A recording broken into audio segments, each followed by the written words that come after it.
ಐತಿಹಾಸಿಕ ಕಾರ್ಯಕ್ರಮ. ಕಲ್ಯಾಣ ಕರ್ನಾಟಕದವರೆಲ್ಲ ಲಾಟ್ರಿ ಹೊಡಿತಾ ಇದ್ದಾರೆ. ಅವ್ರಿಗೆಲ್ಲ ಒಳ್ಳೆ ಯೋಗ ಬಂದಿದೆ. ಖರ್ಗೆ ಸಾಹೇಬರು 371 ಮಾಡಿಕೊಟ್ರು.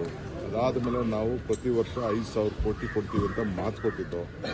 ಆ ಪ್ರಕಾರ 5,000 ಕೋಟಿ ನಿನ್ನೆ ಬಜೆಟಲ್ಲೂ ಕೊಟ್ಟಿದ್ದೀವಿ, ಹೋದ ವರ್ಷ ಬಜೆಟಲ್ಲಿ ಕೊಟ್ಟಿದ್ದೀವಿ.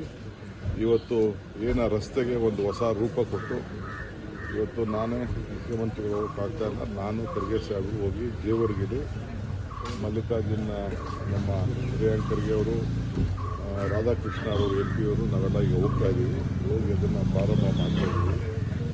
ನಿನ್ನೆ ಏನು ಬಜೆಟ್ ಇದೆ, ಬಜೆಟು ದೇಶಕ್ಕೆ ಮಾದರಿ. ನಮ್ಮಿಂದ ಮುಂದೆ ರಾಜ್ಯಗಳು ಕೂಡ, ಬೇರೆ ಬೇರೆ ರಾಜ್ಯಗಳು ಕೂಡ ಇದನ್ನು ಗಮನಿಸ್ತಾರೆ. ಉತ್ತಮವಾದಂಥ ಬಜೆಟ್ಟು ಬೆಂಗಳೂರಿಗೆ, ಬ್ರ್ಯಾಂಡ್ ಬೆಂಗಳೂರಿಗೆ. ಇದು ನಮಗೋಸ್ಕರ ಅಲ್ಲ, 1,40,00,000 ಜನಸಂಖ್ಯೆಗೆ ಅನುಕೂಲ ಆಗಲಿ ಅಂತೇಳಿ ಇಂಥ ಮಹತ್ವವಾದಂಥ ಯೋಜನೆ.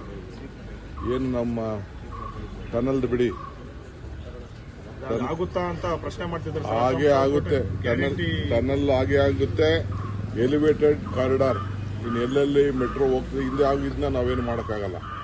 ಹೊಸ ಏನೇ ಮೆಟ್ರೋ ಮಾಡಿದ್ರು ಕೂಡ ಎಲಿವೇಟೆಡ್ ಕಾರಿಡಾರ್ ಜೊತೆಗೆ ಇಬ್ಬರು 50 ಕಾರ್ಪೊರೇಷನ್ ಕೊಡ್ತದೆ, 50 BMRC ಕೊಡ್ತದೆ.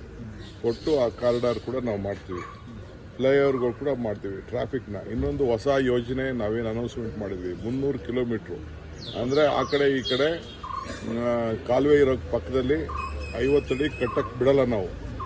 ಅದ್ರ ಬದಲು ಆ ಜಾಗಕ್ಕೆ ಅವ್ರಿಗೆ TDR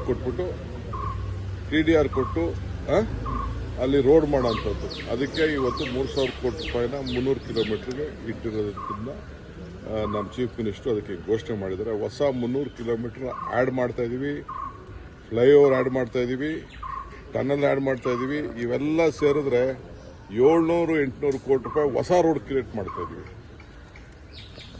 ಇದಕ್ಕಿನ್ನ ಇನ್ನೇನು ಬೆಂಗಳೂರಿಗೆ ಯೋಚನೆ ಮಾಡಲಿಕ್ಕೆ ಸಾಧ್ಯ ಇಲ್ಲ. ಆ ರೀತಿ ಯೋಚನೆ ಮಾಡಿ ಸರ್ಕಾರ ಸಾಲ ಸೋಲ ಏನಾರು ಮಾಡಿ ನಾವು ಜನರಿಗೆ ಒಂದು ರಿಲೀಫ್ ಕೊಡಬೇಕು ಅಂತ. ಯಾಕೆಂದರೆ ಇಡೀ ವಿಶ್ವ ಬೆಂಗಳೂರನ್ನ ನೋಡ್ತಾ ಇದೆ, ಕರ್ನಾಟಕನ ನೋಡ್ತಾ ಇದೆ. ಅದಕ್ಕೆ ನಾವು ಉತ್ತೇಜನ ಕೊಡಬೇಕು ಅಂತೇಳಿ